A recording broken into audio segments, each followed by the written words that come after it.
मित्रांनो, तुम्ही जर बांधकाम कामगार असाल तर तुमच्यासाठी आनंदाची बातमी आहे.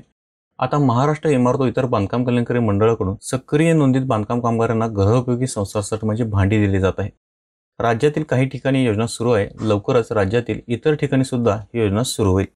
आता आपण बांधकाम कामगारांना भांडी योजनेचा लाभ घेण्यासाठी कोणती कागदपत्रे लागतात हे आपण पाहूयात.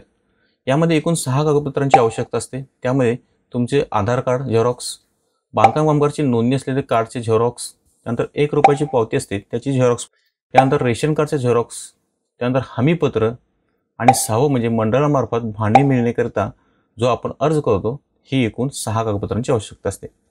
आता कोणत्या बांधकाम कामगारांना भांडी योजनेचा लाभ मिळू शकतो हे आपण पाहूयात. यामध्ये जे नवीन बांधकाम कामगार असतील त्यांना या योजनेचा लाभ मिळणार आहे. त्याचबरोबर ज्यांनी रिन्युअल केले आहे, जे सक्रिय नोंदीत बांधकाम कामगार आहेत त्यांना या योजनेचा लाभ मिळणार आहे. आता या योजनेअंतर्गत बांधकाम कामगारांना गृहोपयोगी वस्तू कोणकोणत्या मिळणार आहेत हे आपण पाहूयात.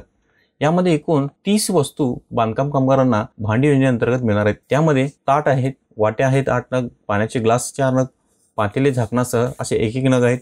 त्यानंतर मोठा चमचा 1 नग आहेत. त्यानंतर पाण्याचा जग 2 लिटरचा तो 1 नग आहे. मसाला डबा 1 नग आहे. डबा झाकणासह 14 इंची, 16 इंची, 18 असे एकूण 3 नग आहेत आणि परात 1 आहे.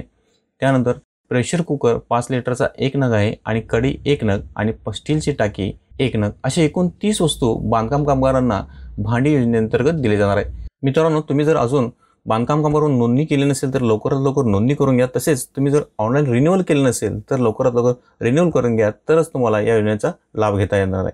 मित्रांनो, तुम्हाला जर हा व्हिडिओ आवडला असेल तर लाईक करा, शेअर करा आणि चॅनलला सबस्क्राईब करायला विसरू नका.